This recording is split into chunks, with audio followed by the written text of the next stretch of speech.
सर्वेभ्यो नमो नमः। हम UGC net JRF के पाठ्यक्रम के अंतर्गत 9वीं इकाई को कर रहे हैं, जिसमें हमने ब्राह्मी लिपि का इतिहास एवं उत्पत्ति के सिद्धांत इस विषय को देख लिया था। आज हम अभिलेखों का सामान्य परिचय इस पर विचार करेंगे। चलिए प्रारंभ करते हैं। अभिलेख का अर्थ है धातु अथवा किसी अन्य कठोर और स्थायी पदार्थ पर विज्ञप्ति, प्रचार, स्मृति आदि के लिए उत्कीर्ण लेखों को अभिलेख कहा जाता है। जैसे अशोककालीन अभिलेख अर्थात किसी भी धातु या किसी ठोस सतह के ऊपर जो कुछ भी उत्कीर्ण किया जाता है, जो कुछ भी लिखा जाता है, उन्हीं को अभिलेख कहा जाता है। जैसे अशोककालीन अभिलेख। प्राचीन भारत में धर्मशास्त्र ग्रंथों में लेख्यों के प्रकारों के विषय में विस्तृत विवेचन प्राप्त होता है। स्मृति चंद्रिका में कहा गया है कि लौकिक व राजकीय भेद से लेख्य दो प्रकार के होते हैं। राजकीय लेख्यों को पुनः 4 भागों में विभाजित किया गया है। एक ग्रंथ है स्मृति चंद्रिका, जिसमें कहा गया है कि लेख्य 2 प्रकार के होते हैं, लौकिक और राजकीय लेख। फिर राजकीय लेखों को भी उन्होंने 4 भागों में विभाजित किया है। वो 4 भाग कौन से हैं, देखते हैं।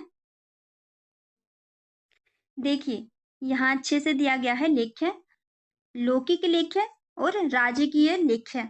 फिर राजकीय लेखों को 4 भाग हैं। ये हैं शासनम अर्थात शासन परक राजकीय लेख्य, जयपत्र परक, आज्ञा परक और प्रज्ञापन परक। तो इस तरह से राजकीय लेखों के 4 भाग होते हैं, 4 भेद होते हैं। ठीक है, तो ये किस ग्रंथ में दिया गया है? तो स्मृति चंद्रिका में दिया गया है। वहां पर एक श्लोक आता है जिसमें इन 4 प्रकार के लेख्यों का वर्णन है। तो वो कौन सा श्लोक है, हम देखते हैं। देखिए, शासनम प्रथमम जेयम जयपत्रम च तथा परम आज्ञा प्रजापन पत्रे राजकीयम चतुर्विधम। कि जो राजकीय लेख्य होता है वह चतुर्विधम अर्थात 4 प्रकार का होता है। वे 4 प्रकार कौन कौन से हैं? शासनम प्रथमम जेयम अर्थात प्रथमम शासनम जेयम, कि जो प्रथम लेख्य है वह है शासनम, यानी शासन को ही प्रथम लेख्य जानना चाहिए। जयपत्रम च तथा परम, तथा अपरम च अर्थात दूसरा जो लेख्य है वो है जयपत्रम। फिर कहते हैं आज्ञा प्रजापन पत्रे, 2 तो बता दिए, शासन परक होना चाहिए और जयपत्र ये दूसरा होना चाहिए। फिर 2 अंतिम 2 को बता रहे हैं, आज्ञा प्रजापन पत्रे, आज्ञा और जो प्रज्ञापन पत्र हैं ये है तीसरा और चौथा प्रकार। इस तरह से राजकीयम चतुर्विधम अर्थात जो राजकीय लेख्य होता है वह 4 भेद से होता है या 4 प्रकार का होता है। ऐसा कहाँ पर आता है? ऐसा स्मृति चंद्रिका में आता है। अभिलेखों के विषयानुसार वर्गीकरण। तो अभिलेखों का विषय के अनुसार वर्गीकरण अर्थात कितने भागों में हम अभिलेखों को बांट सकते हैं, वे है 9 प्रकार से। हम 9 प्रकार से अभिलेखों को बांट सकते हैं। जो पीछे हमने विभाजन देखा था वो लेख्यों का था। लेख्य और अभिलेख में थोड़ा सा अंतर होता है। लेख्य अर्थात किसी भी सामान्य व्यवहारिक लेख को हम लेख्य के अंतर्गत रख सकते हैं, लेकिन किसी धातु या किसी भी ठोस सतह के ऊपर जो भी उत्कीर्ण किए जाते थे उनको हम अभिलेख कहते थे। तो अभिलेखों का वर्गीकरण बता रहे हैं कि 9 प्रकार से होता है। ये 9 प्रकार के होते हैं। विषय के अनुसार देखें तो वे 9 प्रकार कौन से हैं?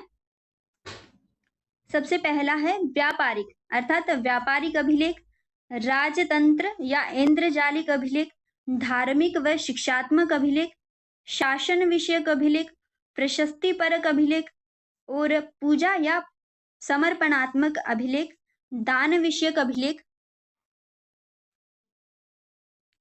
स्मारकीय अभिलेख और साहित्यिक अभिलेख। इस प्रकार से अभिलेख 9 प्रकार के होते हैं। विषयानुसार उनका वर्गीकरण हम 9 प्रकार से कर सकते हैं। यह प्रश्न पूछा गया है जून 2024 वाला जो कैंसिल एग्जाम था उसमें यह प्रश्न आया था कि अभिलेखों के विषयानुसार वर्गीकरण कितने प्रकार से किया जा सकता है। तो उसमें 5, 7, 9, 11 इस तरह से 4 ऑप्शन थे। तो वहाँ पर 9 प्रकार यह सही होता, अगर उसकी आंसर की आती तो उसमें 9 प्रकार इसको सही माना जाता। तो आपको पता होना चाहिए कि अभिलेख 9 प्रकार से होते हैं, तो उनके अगर आप नाम भी याद कर सके तो बहुत ही अच्छा होगा, क्योंकि आने वाली परीक्षाएं इतनी कठिन होती जा रही हैं, उनमें भीतर से प्रश्न पूछे जा रहे हैं।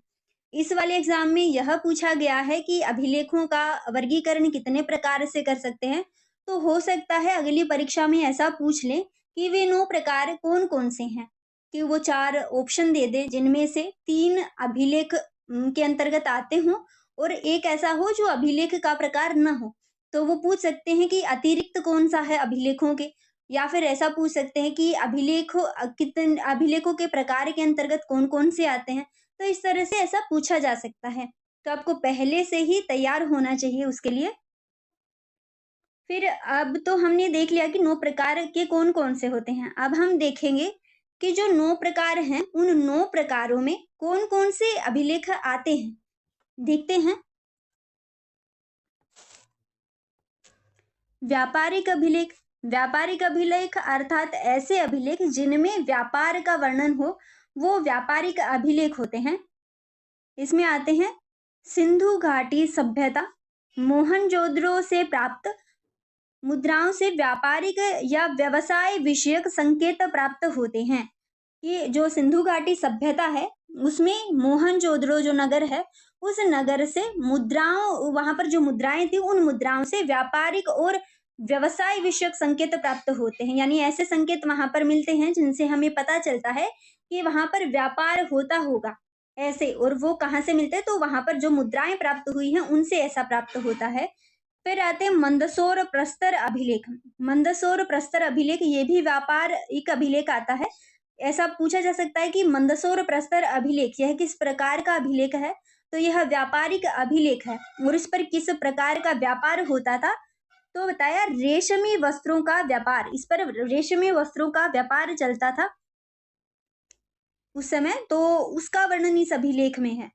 दूसरा है तांत्रिक ऐन्द्रजालिक अभिलेख। ऐन्द्रजालिक अर्थात तो माया संबंधित जो अभिलेख होते थे, वे अभिलेख। तो इनमें आते हैं सिंधु घाटी सभ्यता से प्राप्त मुद्राओं में अधिकांश तांत्रिक मंत्रों से युक्त ताबीज मिले हैं। यहाँ से सिंधु घाटी सभ्यता से कुछ ताबीज मिले हैं जिन पर तांत्रिक मंत्र उत्कीर्ण थे। तो ये किसमें आता है, ये तांत्रिक अभिलेखों में आएगा। सिंधु घाटी सभ्यता से प्राप्त जो मुद्राएं थी वे। फिर आते हैं धार्मिक एवं शिक्षात्मक अभिलेख। धार्मिक और शिक्षात्मक अभिलेखों में अशोक के अभिलेख आते हैं। चौथा प्रकार है शासन विषयक अभिलेख। इन अभिलेखों में अशोक के अभिलेख आते हैं, साथ में रुद्रदामन का गिरनार अभिलेख भी आता है। तो रुद्रदामन का गिरनार अभिलेख और अशोक के अभिलेख ये किसमें आते हैं, शासन विषयक अभिलेखों में आते हैं।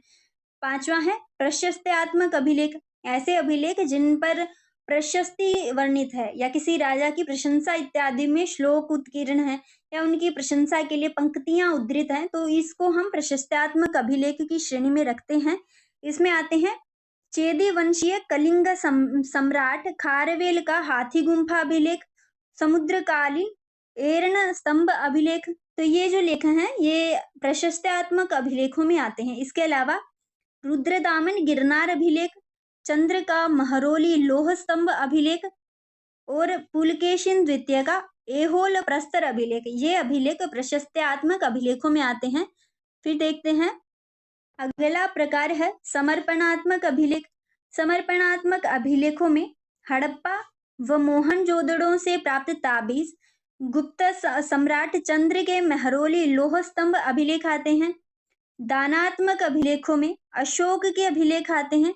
हर्षवर्धन बांसखेड़ा ताम्रपट्ट अभिलेख आता है। ऐसे अभिलेख हैं जो 2-3 श्रेणियों में भी आते हैं, तो आपको ये याद रखना है, ठीक है। फिर आते हैं संस्मरणात्मक अभिलेख। इनमें आते हैं अशोक रुमिनदेई स्तंभ अभिलेख। अंतिम है साहित्यिक अभिलेख। साहित्यिक अभिलेख ऐसे अभिलेख जिन पर कोई साहित्य उत्कीर्ण होता है, कोई गद्य काव्य या पद्य काव्य उत्कीर्ण होता है, इस प्रकार के अभिलेखों को साहित्य अभिलेख कहते हैं। इसमें आते हैं रुद्रदामन गिरनार अभिलेख, जिसमें कि गद्य काव्य वर्णित है। एक है मंदसौर पट्टवाई अभिलेख, इसमें पद्य काव्य वर्णित है, इसको लघु पद्य काव्य इस नाम से कहा जाता है। तो ये भी एक प्रश्न बन गया कि लघु पद्य काव्य किस अभिलेख को कहा जाता है? मंदसौर प्रस्तर अभिलेख। देखिए प्रश्न भी हम दिखा देते हैं, जो प्रश्न पूछा गया था। विषयानुसारेण अभिलेखाः कति प्रकारकाः, अर्थात विषय के अनुसार अभिलेख कितने प्रकार के होते हैं? ऑप्शन दिए गए हैं 5, 7, 9 और 11। इसमें 9 वाला ऑप्शन सही होता।